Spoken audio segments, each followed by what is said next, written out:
اعوذ باللہ من الشیطان الرجیم بسم اللہ الرحمن الرحیم وبه نستعین وهو خیر المعین وخیر الناصرین۔ ہر درس کی طرح آج بھی انشاءاللہ ایک حدیث کو ہم پڑھیں گے، اس کے حوالے سے تھوڑی بہت وضاحت ہے انشاءاللہ اپنے درس کی طرف آئیں گے۔ اور یہ بھی بتاتا چلوں انشاءاللہ ابھی بھی بتا رہا ہوں اور اینڈ میں بھی بتاؤں گا آخر میں یہ کہ امتحان ممکن ہے آپ لوگوں کے 26 یا 27 ماہ رمضان کو ہیں، 26 یا 27۔ تو میں آپ لوگوں کو کچھ چیزیں بتاؤں گا وہ یاد کریں، انشاءاللہ جو ہے وہ سوالات بنا کر دیتا ہوں آپ کو میں، تو انہیں سوالوں کو آپ بہت یاد کریں تاکہ جو ہے وہ امتحانوں میں مشکل نہ ہو۔ حدیث جو ہے وہ آج کی یہی ہے کہ آپ نے سنی ہوگی اور مشہور حدیث ہے، راس كل خطیئۃ حب الدنیا، کہ ہر خطا کی بنیاد اور اس کا ریشہ، جتنی بھی دنیا کے اندر خطائیں ہیں اس کا جو ریشہ ہے وہ ہے دنیا سے محبت، حب الدنیا۔ انسان جتنا زیادہ دنیا سے محبت کرے گا اتنا اس کی خطاؤں میں اضافہ ہوتا جائے گا۔ آپ خود بھی کبھی اس کے بارے میں سوچیں کہ جتنی بھی غلطیاں ہم سے سرزد ہوتی ہیں ان غلطیوں کا سرچشمہ، ان کا سبب کیا ہوتا ہے؟ دنیا سے محبت ہوتی ہے۔ اسی دنیا کی محبت کی وجہ سے انسان اپنے والدین کا احترام نہیں کرتا، ان کے ساتھ گستاخی کرتا ہے۔ اسی دنیا کی محبت کی وجہ سے انسان حرام کھاتا ہے۔ اسی دنیا کی محبت کی وجہ سے انسان کسی کا قتل کر ڈالتا ہے، کسی کی جان لے لیتا ہے۔ یہی دنیا کی محبت ہے کہ انسان مظلوموں پر ظلم کرتا جاتا ہے اور جس کا حق ہوتا ہے اس کو حق نہیں پہنچایا جاتا۔ یہ ساری چیزیں اس وجہ سے ہوتی ہیں، دنیا کی محبت کی وجہ سے ہوتی ہیں۔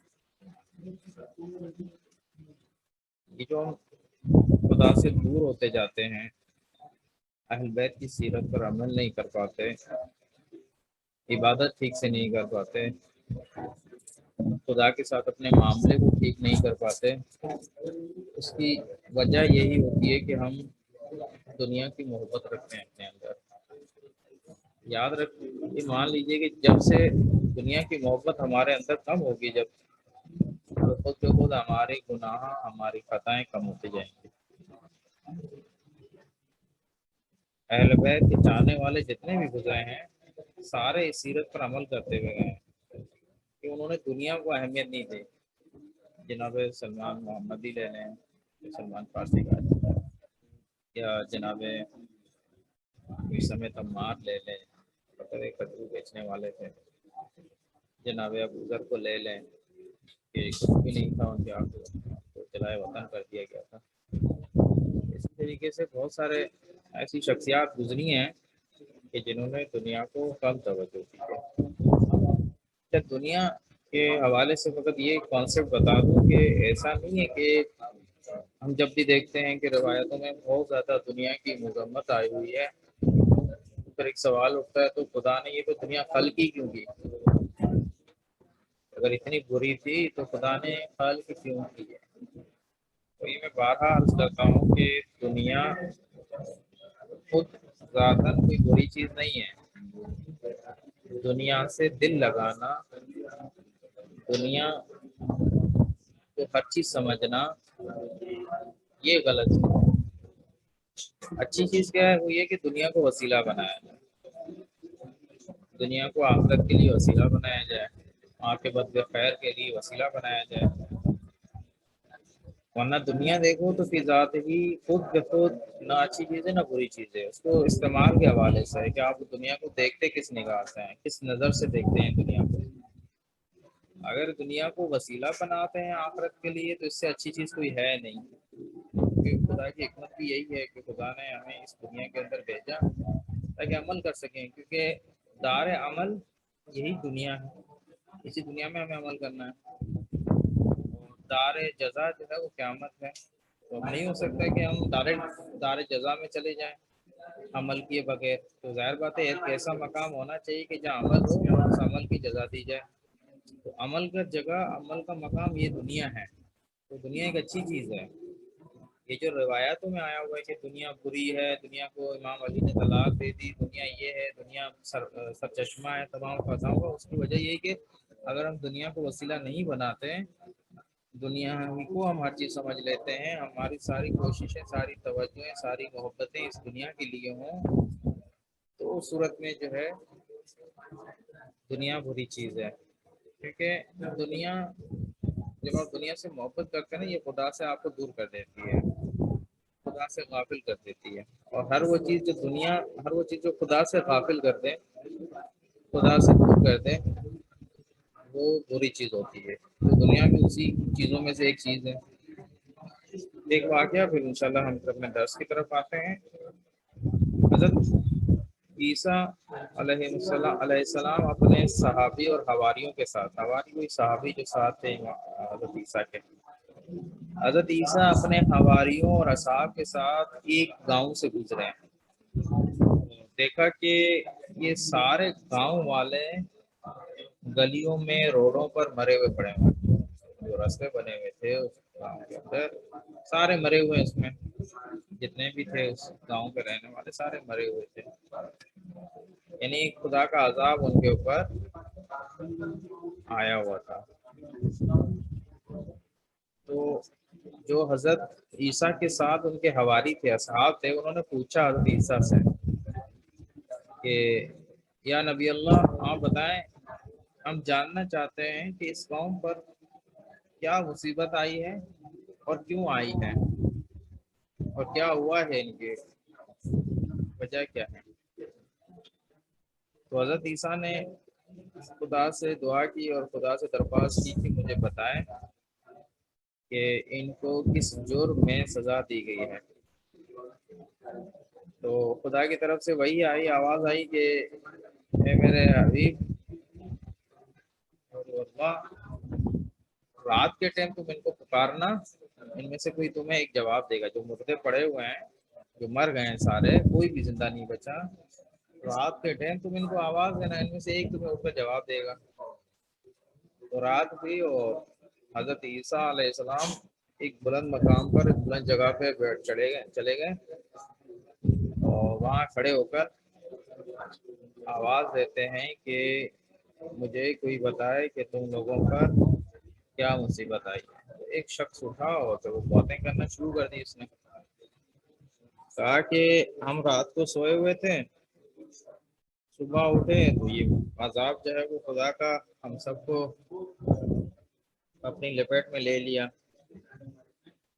تو حضرت عیسیٰ نے پوچھا کہ اس عذاب کی وجہ کیا ہے، تو اس نے کہا دنیا سے زیادہ محبت اور معصیت کاروں کی پیروی، دنیا سے زیادہ محبت اور معصیت کاروں کے اطاعت۔ تو حضرت عیسیٰ پوچھنے لگے کہ تم کس طریقے سے محبت کرتے تھے دنیا سے، دنیا کی نسبت تمہاری محبت کس طرح کی تھی۔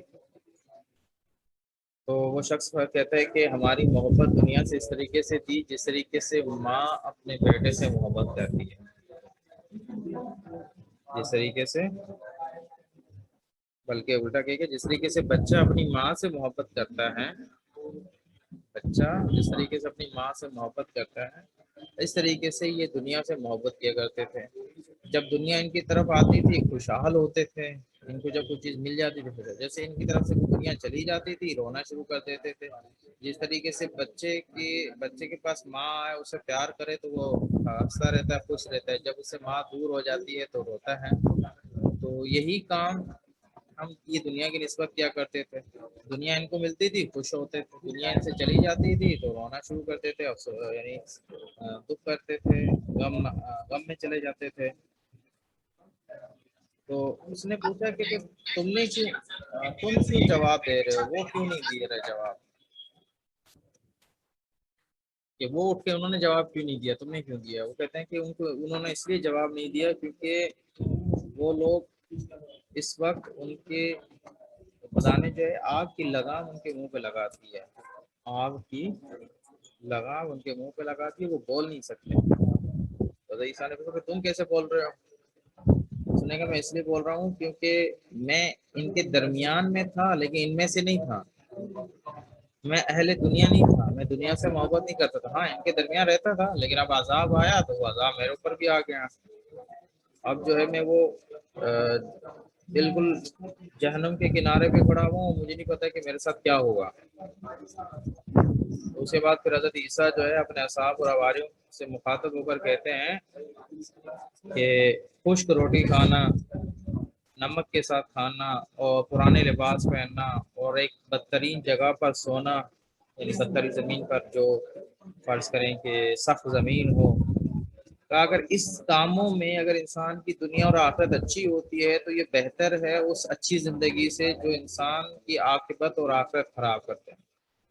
سخت زمین پر سونا، روٹی کو نمک کے ساتھ کھانا، پرانے لباس پہننا، سخت یعنی موٹے لباس پہننا، یہ بہتر ہے اگر اس سے ہماری آخرت اچھی ہوتی ہے، یہ تو یہ بہتر ہے اس زندگی سے کہ جو آسان اور آرائش اور آسانی سے گزرے، آسائشوں میں، آرام میں، لیکن اس میں کیا ہو ہماری آخرت اچھی نہ ہو۔ تو بس اس سے پتہ چلتا ہے کہ انسان دنیا کی محبت کی وجہ سے کہاں جا کے پہنچتا ہے۔ اور ایک اور چیز جو اس میں ہمیں اس قصے سے ملتی ہوئی ہے کہ ایک انسان اچھا بھی ہو اگر وہ برے معاشرے میں رہے گا تو خدا کا عذاب اس کو بھی اپنی لپیٹ میں لے لیتا ہے، جیسے اس شخص کے ساتھ ہوا ہے۔ تو بہرحال ہم خدا سے دعا کریں اور خود بھی کوشش کریں کہ دنیا کی محبت اپنے اندر نہ ڈالیں، زیادہ تر جو ہے نا اپنے آپ کو فقط دنیا کو حد تک استعمال کریں جتنی آخرت کے لیے بہتر ہو سکے۔ درود پڑھیے محمد آل محمد صلی اللہ علیہ وسلم۔ کتنے آئے آج کلاس میں؟ ایک دو چار دوست آئے ہوئے ہیں، بچے وغیرہ نہیں آئے، نہیں معلوم کیوں آج کم آئے ہیں۔ کوئی بتا سکتا ہے آپ میں سے کیوں نہیں آئے؟ دوسرے جن کے کوئی اپنے دوست وغیرہ ہوں۔ اسلام نہیں آئے، شان عباس آج نہیں آئے۔ منتظر صاحب آپ تو شان عباس کے دوست ہیں، آپ کو پتا ہوگا۔ سر وہ بھی فیملی کے ساتھ کہیں گیا تھا، ابھی کہیں گیا ہوا ہے؟ کہیں زیادہ ہوا دکھا تھا مجھ کو۔ پتا نہیں تھا آج کلاس بھی چلے گئے کہیں، شاید کہیں جا رہا تھا وہ۔ بہرحال یہ پھر ان کو بتا دیجیے گا کہ 26 یا 27 کو امتحان ہوگا، اس لیے پھر کتاب کا آپ لوگ آپس میں اسٹڈی کریں، اس کو جو ہے وہ آپس میں کریں، امامت کی بحث، معاد کی بحث، پھر یہ نماز، جو واجبات نماز تھے، اسی طریقے سے جو دوسرے احکام تھے لباس کے، سجدے کے حوالے سے، یہ ساری چیزیں پھر آپ لوگ یاد کریں انشاءاللہ جو ہے وہ، تاکہ امتحان میں آپ لوگوں کو مشکل نہ ہو۔ اس کے بعد صفحہ نمبر 111 پر آئیں۔ میرے خیال میں ہم پہنچے تھے اسی اسٹارٹ پر، 6 نمبر مسئلے پر کہ ہم کے بعد آمین کہنا یہ نماز کو باطل کر دیتا ہے۔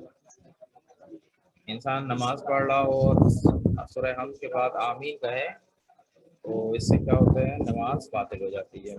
سورہ حمد کی قرأت کے بعد آمین کہنا جائز نہیں ہے اور نماز کو باطل کر دیتا ہے، مگر یہ کہ تکیے کی حالت میں ہو۔ اگر آپ کسی جگہ ہیں اور آپ کو تکیہ کرنا لازم ہو گیا آپ کے اوپر، وگرنہ جو ہے آپ کو ممکن ہے کہ جان کا خطرہ لاحق ہو جان کو، تو اس ٹائم کہتے ہیں کہ پھر تکیے کی حالت میں آپ پڑھ سکتے ہیں، لیکن تکیے کے بغیر جہاں تکیے کا مقام نہیں ہے وہاں پر جا کے جو ہے ہم کے بعد آمین کہنا یہ نماز کو باطل کر دیتا ہے۔ 7واں مسئلہ اس کے بعد ہنسنا، نماز کے اندر ہنسنے سے جو ہے وہ نماز باطل ہو جاتی ہے، انسان نماز کے اندر نہ ہنسے۔ آواز کے ساتھ ہنسنا یعنی قہقہ لگانا نماز کو باطل کر دیتا ہے۔ یہاں جب انہوں نے قہقہ لگانا کہا ہے تو اس کا مطلب تھوڑا تبسم آ جائے نماز کے اندر انسان کو، تو اس سے نماز باطل نہیں ہوتی، لیکن اگر قہقہ لگا کر آواز کے ساتھ ہنسے تو اس سے نماز باطل ہو جاتی ہے۔ اس کے بعد 9 نمبر مسئلہ کہ نماز کی کیفیت کا ختم ہو جانا. اگر کوئی انسان ایسا کام کرے جس سے نماز کی کیفیت ختم ہو جائے تو اس سے بھی کیا ہوتا ہے, نماز باطل ہو جاتی ہے. مثلا کوئی تالی بجائے, اچھل کود کرے, تو ہر وہ کام کہ جو نماز کی صورت کو ختم کر دے وہ کیا ہے, نماز کو باطل کر دیتی ہے. پھر کہتے ہیں کہ جب بھی نماز کے دوران کسی کو کوئی چیز سمجھانے یا اس کے سوال تو جواب میں ہاتھ یا آنکھ یا ابرو سے اشارہ کرے, اگر آرام و سکون کے ساتھ ہو اور نماز کی کیفیت کے منافی نہ ہو تو نماز باطل نہیں ہوگی. ہاں مثلا ایک ضرورت کی وجہ سے آنکھ یا ابرو یا ہاتھ سے آپ اشارہ کرتے ہیں اور آرام و سکون کے ساتھ, اور نماز کی کیفیت بھی ختم نہیں ہوتی, اس سے نماز کی حالت بھی ختم نہیں ہوتی, تو آپ کی نماز باطل نہیں ہوگی. اشارہ کرنے سے نماز باطل نہیں ہوگی. اس کے بعد مبطلات نماز کے بارے میں کچھ نکات یہ بیان کر رہے ہیں. کہتے ہیں کہ آنکھ بند کرنا کیا ہے نماز میں. نماز کے اندر آنکھ بند کرنا چپٹ کیا مطلب چپٹ کا, کیا بس یہ کیا لکھا ہے آپ نے؟ ہاں چیپٹر کون سا ہے؟ چیپٹر جو ہے صفحہ نمبر 111 پر آیا. 111 پر صفحے پر آ کر مبطلات نماز کے حوالے سے ہماری بحث چل رہی ہے. ٹھیک ہے,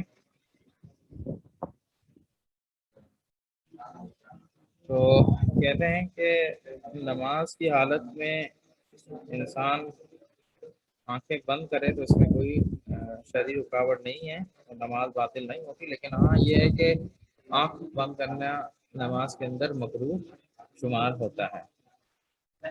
پھر کہتے ہیں کہ اب ہم جب نماز میں قنوت پڑھتے ہیں تو بعض اوقات آپ دیکھیں کہ معمولاً تو ویسے ہی ہوتا ہے, جب ہم دعا کرتے ہیں دعا کرنے کے بعد تو چہرے پر ہاتھ کو گھماتے ہیں, ملتے ہیں. تو اب یہ کہتے ہیں کہ چہرے پر ملنا ہاتھوں کو, اس سے کیا ہے نماز باطل نہیں ہوتی, فقط یہ ایک مکروہ کام ہوتا ہے یہ بھی, لیکن اس سے نماز باطل نہیں ہوتی. اور اسی طریقے سے پھر ایک اخلاقی مطلب بیان کر رہے ہیں کہ جیسے اگر کوئی شخص حسد کرتا ہے, کسی کے ساتھ کینہ کرتا ہے یا دشمنی کرتا ہے, تو کیا یہ بھی چیزیں نماز کو باطل کر دیتی ہیں؟ نہیں, یہ نماز کو باطل نہیں کرتی, لیکن یہ ہے کہ نماز کی قبولیت کے حوالے سے ممکن ہے کچھ چیز سبب بنے کہ بھائی شاید قبول ہونے کے لیے معنی بن جائے.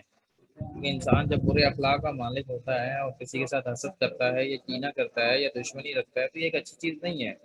تو اس سے انسان کی جو ہے روح کی طہارت ختم ہوتی ہے, روح کا جو ہے وہ مریض ہوتا جاتا ہے انسان کا. تو ممکن ہے اس کی قبولیت کا حوالے سے شاید معنی بنے, لیکن نماز اس کی صحیح ہے, اس سے نماز نہیں ٹوٹتی دشمنی کرنے سے, کینہ کرنے سے. اچھا, اس کے بعد آ جاتے ہیں ہم شکیات نماز کی طرف. کہ شکیات نماز کی 3 انہوں نے اقسام بیان کی ہیں. ایک وہ شک ہے کہ جو نماز کو باطل کر دیتے ہیں, اور ایک وہ شک ہے کہ جن سے جو ہے نماز باطل تو نہیں ہوتی, لیکن ہاں یہ ہے کہ ان کی پرواہ نہیں کی جاتی ان شکوں کی, یعنی وہ اس سے نماز میں کوئی فرق نہیں پڑتا ان شکوں سے. لیکن کچھ شکوک ایسے ہیں کہ انجام دینے سے نماز باطل ہو جاتی ہے. اور تیسری قسم شک کی وہ ہے جو صحیح ہے. صحیح ہے یعنی کیا مطلب, یعنی اس باطل کے مقابلے میں, یعنی ایک شکوک تو وہ ہوتا ہے نا جو نماز کو باطل کر دیتے ہیں, لیکن ایک شکوک وہ ہے کہ جو صحیح ہے. یعنی کیا مطلب, یعنی اگر شک ہو جاتا ہے تو اس شک کی پرواہ کی جاتی ہے, اور پھر اس کے جو ہے وہ مختلف احکام ہوتے ہیں. مثلا یہ فقط انہوں نے یہاں اس کے مورد بتائے ہیں, صحیح شکوک کے مورد بتائیں کہ کہاں کہاں شک صحیح ہوتا ہے اور اس کی پرواہ کی جائے, اور پھر اس کے جو ہے جو احکام بیان کیے گئے ہیں تفصیلی کتابوں میں اس پر عمل کیا جائے. اب وہ اتنا مہم نہیں ہے, مہم 2 چیزیں ہیں. وہ شک کہ جو نماز کو باطل کر دیتے ہیں, اور وہ شک کہ جن کی پرواہ نہیں کرنی چاہیے, ان سے نماز باطل نہیں ہوتی. تو یہ کسی بھی صورت میں ہم ان دونوں کو توجہ میں رکھنا ہے. وہ شکوک, وہ شک جو نماز کو باطل کرتے ہیں, اور وہ شکوک یا شک جن کی پرواہ نہیں کی جاتی, یہ دونوں ذہن میں رکھیں, بہت اہم ہے. ٹھیک ہے, اب آتے ہیں کہ وہ شکوک جو نماز کو باطل کرنے والے شکوک ہیں. ان 2 کو آپ ذہن میں بٹھائیں, ممکن ہے کہ امتحان کے اندر آئیں. کون سے؟